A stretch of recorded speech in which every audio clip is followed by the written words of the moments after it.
Good morning, all, depending when you're watching this. Good afternoon, good evening, or good night. My name is Ross, and as always told, I had a voice radio. So today, I'm going to be showing you a very exciting new GX Pokemon from the upcoming Burning Shadows expansion.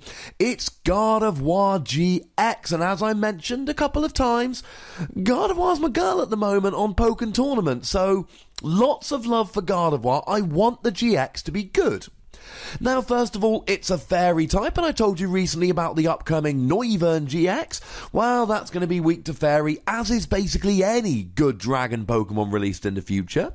So there's some things to like about this. The weakness to metal is okay, because honestly, at the moment, most people aren't playing metal decks. I myself have talked about Excadrill Dalmise, and I know a bunch of other people have, but it's not been lighting the competitive world on fire yet. And nobody's playing Mega Scizor at the moment.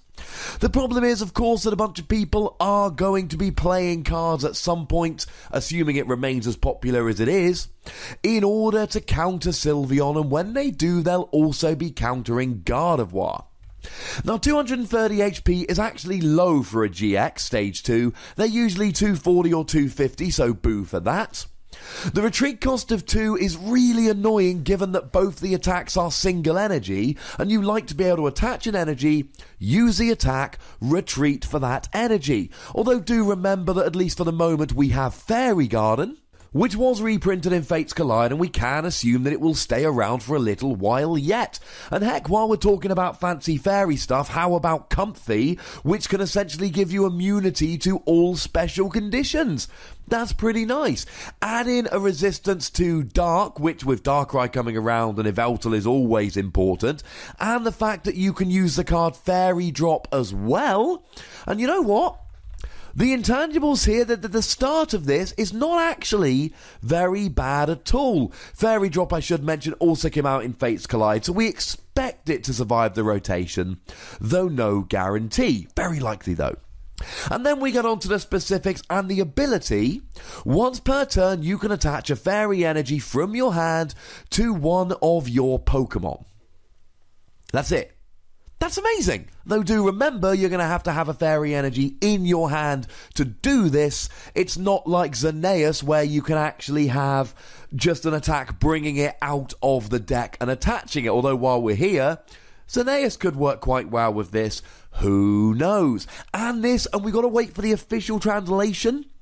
But it's looking a lot like this is going to stack. That means 2 Gardevoir, 2 extra energy per turn, 3 Gardevoir, 3 extra energy per turn, and so on. And there's cards that will really help you with this. You can play a Professor's Letter to go and get 2 energy straight from your deck, and then attach 1 as your energy attachment for the turn, and 1 as your attachment with this particular ability.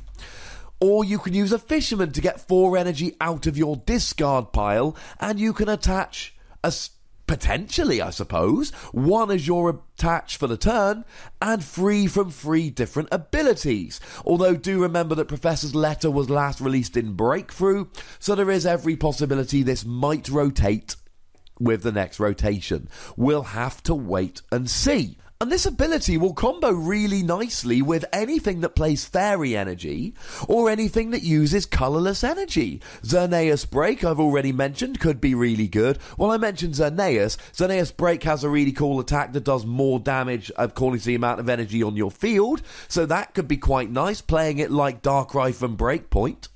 Let's face it, you're going to be playing Tapu Lele, because everybody is at the moment. You've got the really nice ability here that allows you to search for a supporter card. And then you've got the nice attack that does 20 damage for each energy attached to both active Pokemon. So why don't you just attach some energy to Tapu Lele, who has no weakness? I mean, to be honest, you can use this to set up Tapu Lele and actually give yourself a really good chance against decks that might be metal-focused decks. I mean, even something like Snorlax GX, I got asked recently in an email, is Snorlax going to be viable still with Xerneas? And the answer is, the format's moved in a bit, it's a little bit slow, it's a little bit clunky. You could always use it with this. I still don't think it's going to be great, but it's an idea, gosh darn it. Moving into the first attack for 1 fairy energy, You do 30 damage for each energy attached to both active Pokemon. So it's very similar to Lugia's attack, or Tapu Lele's attack, or Mega Mewtwo's attack. But it's 30 damage to each. And it does hit for weakness here. Whereas with Mega Mewtwo's, it's 30 to each, but it doesn't hit for weakness. And then, of course, Lugia's 20, and Lugia never hits for weakness because it's colourless, and Tapu Lele's 20, but it never hits for weakness. This is 30 to each, and you're hitting for weakness. And I'm hoping you can already see the synergy here with the ability. You attach using the ability, and then you take advantage of all the energy on there using this first attack. I should mention as a side note, when I mentioned Mega Mewtwo a second ago, don't forget that Mega Mewtwo had the 10 base, whereas Gardevoir GX is just 30 times. Sounds like a lot of fun. And of course, you've got the age-old problem here of, as with all of these Pokemon, I mean, even a Veltal. If you pile all the energy on one Pokemon, and that Pokemon then gets KO'd, you lose all of your energy. This is why it's always been fun to play with stuff like Xenaeus Break or Darkrai from Breakpoint. They only need a couple of energy, and then the rest of the energy is attached to the rest of your field, so that if it goes down, you're not losing everything here. You're only losing the 2 energy attached to the active. Gardevoir doesn't do that, and that's a slight problem here. Not a huge problem, but a slight problem, because of course careful play will be good here. Now, the fact that you can do this for as little as a single energy means you can use Max Potion here, because you're only getting rid of 1 energy and you can attach 2 the following turn. And the fact that you can do it for a single energy allows you to control the game. If you're playing against things like Mega Mewtwo, like Espeon, like Yveltal, who do more damage for the amount of energy attached to you, then you can just make sure that you haven't got very much energy attached and really mitigate the amount of damage that they're doing. But of course, you've always got the ability to go nuts with energy and sweep, and we've been doing this since Mewtwo EX was first released in Next Destinies. Pile energy on, sweep for game. You can use the ability to get energy out, you can use Max Elixir, more on that in a minute. You can even use Wish Baton here. This, and I've done a video about this, link in the description. You attach this to your active Pokemon. When it gets KO'd, you move 3 basic energy from the active to one of your benched Pokemon, so you could use this here to recover nicely. Although do remember that Field Blower is a thing at the moment. And then we've got the really quite fantastic GX attack. And the GX attack allows you to take 10 cards from your discard pile and shuffle them into your deck. Remember that your discard pile is public knowledge, so you do have to take 10. If you've got 10, fewer than 10, you take them all. And there's so many different things you can do with this. The first and most obvious thing a lot of people have been pointing out, Garbodor. Garbodor does 20 damage for each item in your discard pile. Well, you've already got 230 HP. You can take 10 items, put them back in your deck, really hurt Garbodor's damage output here. You can recover whatever you need. So let's say it's late in the game and you need a Lysander to win, but you don't have a Lysander. Let's say, like most decks, you're playing 2 Lysander and 4 Versus Seeker, but you've used 3 Versus Seeker and 2 Lysander, you've got 1 out for your Lysander.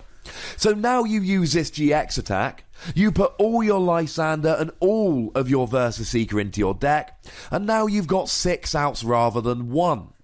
But you could do really silly things here, like recover 6 energy and 4 Max Elixir, and then you've got all your Max Elixir left in your deck, but because it's later in the game, and you've just put a whole bunch of energy back, you've now got a greater chance to hit those energy when you draw into the Max Elixir. Just fun little things you can do. And I've mentioned Garb, I've mentioned recovering Lysander and Versus Seeker, I've mentioned Max Elixir energy. They're just 3 things off the top of my head. You can essentially, in the mid to late game, pile either your deck full of stuff you do want, or full of stuff you don't want in your discard pile, and not only are all of these uses far too numerous to name right now, but they're only going to get more numerous as more new cards are revealed. Now, of course, Gardevoir is a Stage 2, and we don't have any cheats for evolving Stage 2s, but you know what? We've still got Wally to get you stage 1 nice and quickly. We've still got Tapu Lele, who can go ahead and just search you for a supporter you need, which makes your decks more consistent, which naturally means you're going to be able to get stage 2 set up a little bit more quickly. But why am I loving this when I'm not loving most stage 2s? The answer is simple. We've got single energy attacks. We've got the ability to get our rare candies, etc., back in our deck to avoid Garbodor. We've got a typing which is unlikely to be hit for weakness, at least in the near future. We've got an awesome ability. And stage 2s aren't that viable at the moment other than grass with Forest of Giant Plants. But when you add all of this up, I'm willing to give Gardevoir GX 4 Wassies. I love the typing, I love the ability, I love the attack, I love the GX attack. There's a lot to love about this, and maybe I'll be wrong and maybe it'll be rubbish. I'm okay with this, but this isn't something like Metagross GX where it's got a cool ability, but it's weak to Volcanion and it's got an overpriced attack. This is so much better. Now, you know the deal, ladies and gentlemen. There is a comment section. Go nuts, be nice. There are buttons to both like this video and subscribe to this channel. Use them both, make me happy. Don't forget to follow me on Twitter @TheWassie. And the most important thing, as always, look after yourselves until next time. Thank you very much for watching. My name's Ross, and you've been watching PTCG Radio.